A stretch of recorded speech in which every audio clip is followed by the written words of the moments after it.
கொரிந்தியருக்கு எழுதிய முதல் திருமுகம் அதிகாரம் 10. சகோதர சகோதரிகளே, நீங்கள் ஒன்றை அறிந்திருக்க வேண்டும் என விரும்புகிறேன். நம் முன்னோர் அனைவரும் மேகத்தின் கீழ் வழி நடந்தனர். அவர்கள் அனைவரும் கடலை கடந்து சென்றனர். அவர்கள் அனைவரும் மோசையோடு இணைந்திருக்கும்படி மேகத்தாலும் கடலாலும் திருமுழுக்கு பெற்றார்கள். அவர்கள் அனைவரும் ஒரே ஆன்மீக உணவை உண்டனர். அவர்கள் அனைவரும் ஒரே ஆன்மீக பானத்தை பருகினர். தங்களை பின்தொடர்ந்து வந்த ஆன்மீக பாறையில் இருந்து அவர்கள் பருகினார்கள். கிறிஸ்துவே அப்பாறை. அப்படி இருந்தும் அவர்களில் பெரும்பான்மையோர் கடவுளுக்கு உகந்தவராய் இருக்கவில்லை. பாலை நிலத்திலேயே அவர்கள் கொல்லப்பட்டார்கள். அவர்கள் தீயனவற்றில் ஆசை கொண்டு இருந்தது போல நாமும் இராதவாறு இவை நமக்கு ஒரு முன் அடையாளமாக நிகழ்ந்தன. அவர்களுள் சிலரை போல நீங்களும் சிலைகளை வழிபடாதீர்கள். அவர்களை குறித்தே மக்கள் அமர்ந்து உண்டு குடித்தனர், எழுந்து மகிழ்ந்து ஆடினர் என்று மறைநூலில் எழுதப்பட்டுள்ளது. அவர்களுள் சிலர் பரத்தமையில் ஈடுபட்டனர். அதனால் ஒரே நாளில் 23,000 பேர் மடிந்தனர். அவர்களைப் போல் நாமும் பரத்தமையில் ஈடுபடக்கூடாது. அவர்களுள் சிலர் ஆண்டவரை சோதித்தனர். அதனால் பாம்பினால் கடிபட்டு அழிந்து போயினர். அவர்களைப் போல் நாமும் அவரை சோதிக்க கூடாது. அவர்களுள் சிலர் முணுமுணுத்தனர். இதனால் அவர்கள் அழிவு விளைவிக்கும் தூதரால் அழிக்கப்பட்டனர். அவர்களைப் போல் நாமும் முணுமுணுக்க கூடாது.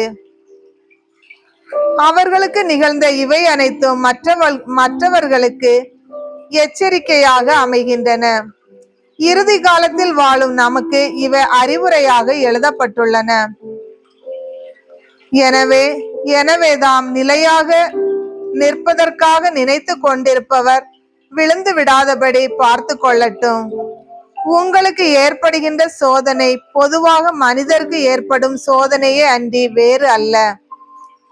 கடவுள் நம்பிக்கைக்குரியவர். அவர் உங்களுடைய வலிமைக்கு மேல் நீங்கள் சோதனைக்குள்ளாக விடமாட்டார். சோதனை வரும்போது அதை தாங்கிக் கொள்ளும் வலிமையை உங்களுக்கு அருள்வார்.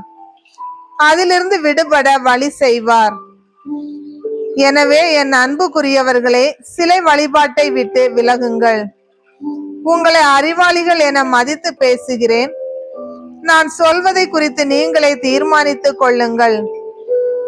கடவுளை போற்றி திருவிருந்து கிண்ணத்திலிருந்து பருகுகிறோமே, அது கிறிஸ்துவின் இரத்தத்தில் பங்கு கொள்ளுதல் அல்லவா?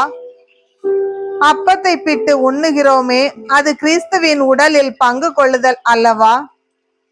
அப்பம் ஒன்றே, ஆதலால் நாம் பலராயினும் ஒரே உடலாய் இருக்கிறோம். ஏனெனில் நாம் அனைவரும் அந்த ஒரே அப்பத்தில் தான் பங்கு கொள்கிறோம். இஸ்ரேல் மக்களின் சடங்கு முறைகளை பாருங்கள். பலி பொருட்களை உண்கிறவர்கள் பலிக்கு படைக்கப்பட்ட பலிபீடம் குறிக்கும் கடவுளோடு உறவு கொள்ளவில்லையா? எனவே சிலைகளுக்கு படைக்கப்பட்டவற்றை அல்லது சிலைகளை பொருட்படுத்த வேண்டும் என்றா சொல்லுகிறேன்? மாறாக சிலைகளுக்கு பலியிடப்பட்டவை கடவுளுக்கு அல்ல, பேய்களுக்கே பலியிடப்பட்டவை ஆகும். நீங்கள் பேய்களோடு உறவு கொள்வதை நான் விரும்பவில்லை. நீங்கள் ஆண்டவருடைய கிண்ணத்திலும் பேய்களுடைய கிண்ணத்திலும் பருக முடியாது.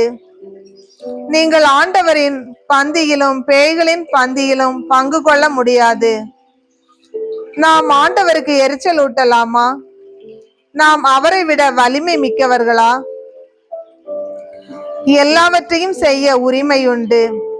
ஆனால் எல்லாம் நன்மை தரக்கூடியவை அல்ல. எல்லாவற்றையும் செய்ய உரிமையுண்டு. ஆனால் எல்லாம் வளர்ச்சி தரக்கூடியவை அல்ல. எவரும் தன்னலம் நாடக்கூடாது. மாறாக பிறர் நலமே நாட வேண்டும். இறைச்சி கடையில் விற்கப்படும் எதையும் நீங்கள் உண்ணலாம். கேள்விகள் எழுப்பி உங்கள் மனச்சான்றை குழப்பிக் கொள்ள வேண்டாம். ஏனெனில் மண்ணுலகமும் அதில் நிறைந்துள்ள அனைத்தும் ஆண்டவருடையவை. நம்பிக்கை கொள்ளாதவருள் ஒருவர் உங்களை உணவருந்த அழைக்கும் போது நீங்கள் அவரோடு செல்ல விரும்பினால் அவர் உங்களுக்கு பரிமாறும் எதையும் உண்ணுங்கள். கேள்விகள் எழுப்பி உங்கள் மனச்சான்றை குழப்பிக் கொள்ள வேண்டாம். எவராவது உங்களிடம் இது படையல் உணவு என்று சொன்னால் அவ்வாறு தெரிவித்தவரை முன்னிட்டும் மனச்சான்றை முன்னிட்டும் அதை உண்ண வேண்டாம். உங்கள் மனச்சான்றை முன்னிட்டல்ல, மற்றவருடைய மனச்சான்றை முன்னிட்டே இதை சொல்கிறேன். ஏன் எனது தன்னுரிமை மற்றவருடைய மனச்சான்றின் தீர்ப்புக்கு உள்ளாக வேண்டும்? நான் நன்றியுடன் உணவருந்தினால் நன்றி கூறி அருந்திய உணவை குறித்து ஏன் பழிப்புரைக்கு ஆளாக வேண்டும் என்று ஒருவர் கேட்கலாம். அதற்கு நான் சொல்வது, நீங்கள் உண்டாலும் குடித்தாலும் எதை செய்தாலும் எல்லாவற்றையும் கடவுளுடைய மாட்சிக்காகவே செய்யுங்கள். யூதருக்கோ கிரேக்கருக்கோ கடவுளின் திருச்சபைக்கோ இடையூறாய் இராதீர்கள். நானும் அனைத்திலும் அனைவருக்கும் உகந்தவனாய் இருக்கிறேன். நான் எனக்கு பயன் தருவதை நாடாமல் பலரும் மீட்படையும்படி அவர்களுக்கு பயன் தருவதையே நாடுகிறேன்.